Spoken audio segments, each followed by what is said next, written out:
Welcome dear student, welcome to this video. Now as you know हम लोगों ने जो है वो हमारा जो चैप्टर है, चैप्टर नंबर 14 जो है वो इकोसिस्टम वाला, ये वाला जो चैप्टर है ये हमारा कंप्लीट हो चुका है। इस चैप्टर में सिर्फ और सिर्फ जो है जो टॉपिक आपके सिलेबस में इंक्लूड किया गया है वो है इकोलॉजिकल सक्सेशन। ठीक है, इकोलॉजिकल सक्सेशन ये जो चैप्टर है ये हम आज रिवाइज करने वाले हैं। एज यू नो हमारे लास्ट वीडियो में ये चैप्टर खत्म हो चुका है। ठीक है, इकोलॉजिकल सक्सेशन में सबसे पहले सक्सेशन क्या है, तो सक्सेशन जो है it is nothing but it is the sequential and environmental change. ठीक है, मतलब एनवायरमेंट में जो सीक्वेंशियल चेंज आ रहा है उसकी वजह से जो नंबर ऑफ स्पीशीज़ में चेंजेस आ रहे हैं। ठीक है, जो एनवायरनमेंट है आसपास का उसमें जो बदलाव आ रहे हैं उसे कहा जाएगा क्या, सक्सेशन। ठीक है, now what is ecological succession, तो इसका एक बेसिक डेफिनेशन यहाँ पे पर्टिकुलरली हमने डिस्कस किया था कि ये gradual and predictable change in the species composition of a given area is called ecological succession. अब देखो क्या बोल रहे, ग्रेजुअल मतलब क्या, बहुत धीरे धीरे आने वाला बदलाव, एंड प्रिडिक्टेबल ये बदलाव जो है इसको आप थोड़ा प्रिडिक्ट कर सकते हो। प्रिडिक्ट मतलब इसका अंदाज़ा आप लगा सकते हो। ठीक है, कि जिस डायरेक्शन में चेंज हो रहा है उस डायरेक्शन के हिसाब से जो है वो क्या होने वाला है या क्या हो सकता है, क्या चेंजेस हो सकते हैं। तो इस तरह के जो चेंजेस हैं जो सिर्फ एनवायरनमेंट में चेंज नहीं, एनवायरनमेंट की वजह से स्पीशीज के कंपोजिशन में चेंज। स्पीशीज कंपोजिशन चेंज मतलब क्या, वहाँ पे रहने वाले जो स्पीशीज हैं उनमें से हो सकता है कि कोई स्पीशीज वहाँ से पूरी तरह से खत्म हो गई, उसकी जगह नई स्पीशीज ने ले ली। तो स्पीशीज का जो कंपोजिशन है उसमें जो चेंज हो रहा है, ये सारी चीज़ें जो हैं एक गिवन एरिया में अगर ये सारी चीज़ें नोटिस की जा रही हैं तो उसे इकोलॉजिकल सक्सेशन कहा जाता है। ठीक है, नाउ इकोलॉजिकल सक्सेशन जो है ये एक स्टेप वाइज मैनर है, ग्रेजुअल प्रोसेस है, मतलब बहुत ही स्लो प्रोसेस है और इसमें बहुत सारे स्टेप्स हैं। ठीक है, जैसे कि नुडेशन मतलब जहाँ पे पहले कुछ नहीं था, उसके बाद में इन्वेशन, एक नया ऑर्गेनिज्म वहाँ पे आएगा, उसके बाद में एक्साइज मतलब उनके नंबर्स जो हैं वो बढ़ते चले जाएंगे, एग्रीगेशन बढ़ने की वजह से वहाँ पे जो है वो जमाव होते जाएगा नंबर ऑफ ऑर्गेनिजम्स का। फिर कंपटीशन, उनके बीच में आपस में कंपटीशन होंगे, और कोएक्शन रिएक्शन मतलब क्या, कंपटीशन होने की वजह से एक दूसरे के बीच में जो इंटरैक्शन होगा उसकी वजह से उनके बीच में जो है वो रिएक्शन भी देखने मिलेगा। एंड लास्टली कुछ ऐसा होगा कि उस रिएक्शन के रिजल्ट के तौर पे एक स्टेबल स्थिति आ जाएगी, स्थिरता आ जाएगी वहाँ के स्पीशीज के कंपोजिशन में कि भाई अब इस तरह से रिएक्शन और एक्शन हो चुका है कि अब वहाँ पे जो ऑर्गेनिज्म साथ में रह रहे हैं वो कामली आराम से जो है वो अपनी अपनी लाइफ जो है वो अपने अपने ढंग से जो है वो वहाँ पर स्पेंड कर सकते हैं। कब तक के, जब तक के और कोई दूसरे चेंजेस नहीं आते। ठीक है, और कोई दूसरे एनवायरमेंटल चेंजेस नहीं आते, क्योंकि अगर एनवायरमेंट में चेंज आएगा तो ऑर्गेनिजम्स को अपने अंदर चेंज करना पड़ेगा और उस चेंजेस के दौरान जो है वो फिर से एक नया साइकिल जो है वो सक्सेशन का वो शुरू हो जाएगा। तो इस तरह से जो है वो इकोलॉजिकल सक्सेशन के ये स्टेप है। जहाँ पे स्टेबलाइजेशन आता है उसे हम क्लाइमेक्स कम्युनिटी कहते हैं। ठीक है, देन इसके बाद में नेक्स्ट है सीर। इसमें से रिलेटेड कुछ मेन वर्ड्स हैं जिनके बारे में आपको क्वेश्चंस आ सकते हैं, जिनके बारे में आपको मालूम होना ज़रूरी है, वही मैंने लिया है in revision. The entire sequence of communities that successively change in a given area constitute is called sere. मतलब जो भी सीक्वेंस हैं, जिस सीक्वेंस से ये जो भी पूरी की पूरी कम्युनिटी है जिसमें सीक्वेंशियल चेंजेस आ रहे हैं, सक्सेसफुली चेंजेस आ रहे हैं, उन स्टेप्स को क्या कहा जाता है या उस तरीके को क्या कहा जाता है, सीर कहा जाता है। दैट इज कॉल्ड एज सीर। ठीक है, एक पर्टिकुलर गिवन एरिया मतलब जो भी चेंजेस हैं वो कहीं पर भी आ रहे हैं ऐसा नहीं, उसके लिए हम सीर यूज करेंगे। जैसे कि देखो हमने हाइड्रोसीर, जीरो सीर देखा था। हाइड्रोसीर मतलब क्या, वो कहाँ पे सीक्वेंशियल चेंजेस आ रहे हैं, वाटर बॉडी में। जीरो सीर मतलब क्या, वहाँ कहाँ पर सीक्वेंशियल चेंजेस आ रहे हैं, जहाँ पर ड्राई कंडीशन है। ठीक है, देन इसके बाद में नेक्स्ट जो है द इंडिविजुअल है, यहाँ पे DIVIDUAL।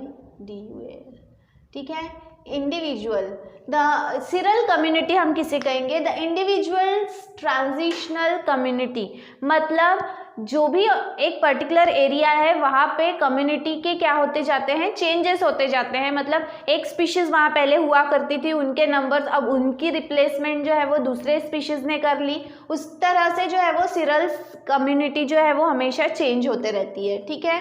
देन इसके बाद में प्राइमरी सक्सेशन, जब भी सक्सेशन हो रहा है तो सक्सेशन दो प्रकार से हो सकता है, एक है प्राइमरी सक्सेशन और दूसरा है सेकेंडरी।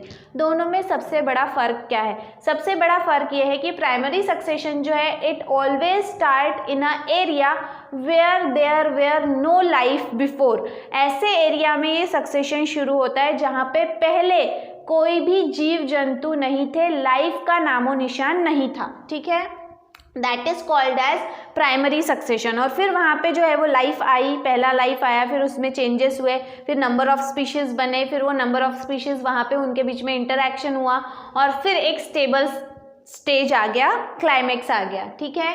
तो उसे प्राइमरी सक्सेशन कहेंगे। वहीं सेकेंडरी सक्सेशन में ऐसा नहीं होता, वहाँ पर सक्सेशन शुरू तो जीरो से ही हो रहा है, लेकिन उस जीरो के पहले भी वहाँ पे लाइफ हुआ करती थी, लेकिन बिकॉज ऑफ सम रीज़न, कुछ कारणों की वजह से जो है वो लाइफ वहाँ से डिस्ट्रॉय हो गई, ठीक है। और उसके बाद में दोबारा से उस जगह पे लाइफ जो है वो शुरू हो गई, फिर से सक्सेशन का जो साइकिल है वो शुरू हो गया, ठीक है। तो ऐसे एरिया जहाँ पे ऑलरेडी पहले लाइफ हुआ करती थी और उसके बाद में जो है वो फिर से किसी कारण की वजह से वो लाइफ डिस्ट्रॉय हो गई और फिर से उसके बाद में ऐसी कंडीशंस जो है वो डेवलप हुई कि फिर से लाइफ वहाँ पे जो है वो स्टार्ट हो गई।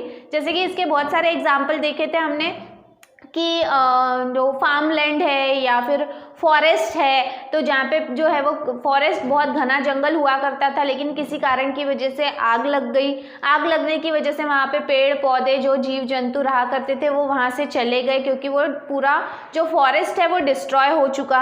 अब इसके बाद में दोबारा से जो है वो डिस्ट्रॉयड एरिया में फिर से कुछ ऐसा हुआ कि जिसकी वजह से वहाँ पे फिर से प्लांट्स ग्रो होने लगे, फिर प्लांट्स ग्रो हो गए तो एनिमल्स आकर रहने लगे, एनिमल्स आकर रहने लगे तो उससे रिलेटेड उनके प्रेडेटर एनिमल्स आकर रहने लगे। इस तरह से एक बड़ी कम्युनिटी जो है वो डेवलप होने लगी। That is called as secondary succession. तो आई होप आपको समझ में आया होगा। प्राइमरी सक्सेशन ऐसा सक्सेशन है जो कहाँ से शुरू होता है, जहाँ पे बिल्कुल कुछ भी नहीं था वहाँ से, और सेकेंडरी सक्सेशन ऐसा सक्सेशन है जो वहाँ पे शुरू होता है जहाँ पे ऑलरेडी पहले लाइफ हुआ करती थी, but because of some reason वो लाइफ वहाँ से डिस्ट्रॉय हो गई और उसके बाद में फिर से वहाँ पे जो है वो लाइफ शुरू हुई, ठीक है। देन सक्सेशन ऑफ प्लांट, ये जो है ये एक नया मतलब दूसरा टॉपिक है सक्सेशन से रिलेटेड, ये इन जनरल था। उसके बाद में आपके बुक में पर्टिकुलरली बताया है succession of plant. Succession of plant में जो है वो दो तरह से सक्सेशन हो सकता है, एक है हाइड्रार्च और दूसरा है ज़ेरार्च। दोनों में फ़र्क ये है कि हाइड्रार्च मतलब सक्सेशन अगर ऐसे एरिया में हो रहा है जहाँ पे वाटर का क्वांटिटी बहुत ज़्यादा है, ठीक है, और ज़ेरार्च मतलब ऐसे जगह पे सक्सेशन हो रहा है जहाँ पे वाटर की कमी है, मतलब dry condition and wait condition, ठीक है। ये दोनों ही हमने देखा है, दोनों में ही सक्सेशन जो है वो आपके बुक में प्रॉपरली डायग्राम के थ्रू, डायग्राम बोलने से अच्छा पिक्चर के थ्रू जो है वो इसे एक्सप्लेन किया है, ठीक है। देन इसमें दो कुछ ऐसे टर्म्स आए हैं जैसे कि पायोनियर। जब भी कहीं पर भी सक्सेशन शुरू होता है, चाहे वो प्राइमरी सक्सेशन हो या सेकेंडरी सक्सेशन हो, जो भी पहला ऑर्गेनिज्म उस जगह पे अपीयर होता है तो उसे जो है वो पायोनियर कहा जाता है। अगर हम हाइड्रार्च कंडीशन में देखें तो जो पायोनियर था वो था फाइटोप्लैंक्टन, पानी के ऊपर जो है वो छोटे छोटे प्लांट लाइक स्ट्रक्चर्स ग्रो हुए, फिर उसके बाद में सबमर्ज्ड रूटेड सबमर्ज्ड प्लांट तैयार हुए, फिर उसके बाद में जो है वो रूटेड फ्लोटिंग प्लांट्स तैयार हुए, फिर उसके बाद में फ्री फ्लोटिंग तैयार हुए, और फिर उसके बाद में जो है वो रीड्स, फिर उसके बाद में हर्ब्स, श्रब्स और फिर एक बड़ा जंगल वहाँ पे तैयार हो गया, ये हमने देखा था।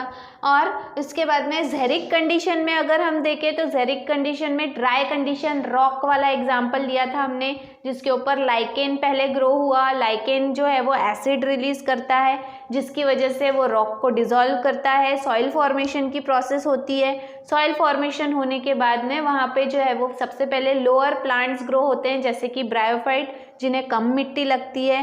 फिर उसके बाद में जैसे जैसे ये प्लांट्स ग्रो होते जाते हैं, जब वो मरेंगे तो वापस say that will be converted into soil, मतलब सॉइल की जो क्वांटिटी है वो लगातार बढ़ते जाएगी, प्लस क्वालिटी, क्योंकि न्यूट्रिएंट भी ऐड हो रहे हैं, ठीक है। इसके बाद में बड़े बड़े प्लांट्स ग्रो होने लगते हैं and finally it is converted into a big jungle या फिर a big area containing the magic condition. मतलब कहना ये है कि चाहे शुरुआत कहीं से भी हो, ठीक है, लेकिन जो भी एंड होता है, चाहे वो हाइड्रार्च कंडीशन हो या ज़ेरार्च कंडीशन हो, उसका एंडिंग जो है वो मेजिक कंडीशन में होता है। मेजिक कंडीशन मतलब मीडियम वाटर कंडीशन, ठीक है। चाहे हाई वाटर कंडीशन से शुरुआत होगी तो भी उसका खात्मा, एंडिंग जो है वो मीडियम वाटर कंडीशन में होगा, और अगर ज़ीरो वाटर से शुरू हुआ या लेस वाटर से शुरू हुआ तो भी मीडियम वाटर कंडीशन ही पे ये ख़त्म होता है, मतलब मेजिक कंडीशन में ही ये ख़त्म होता है। अब दो चीज़ें जो हैं वो बहुत ही ज़्यादा दिमाग में रखने वाली हैं रिलेटेड टू सक्सेशन।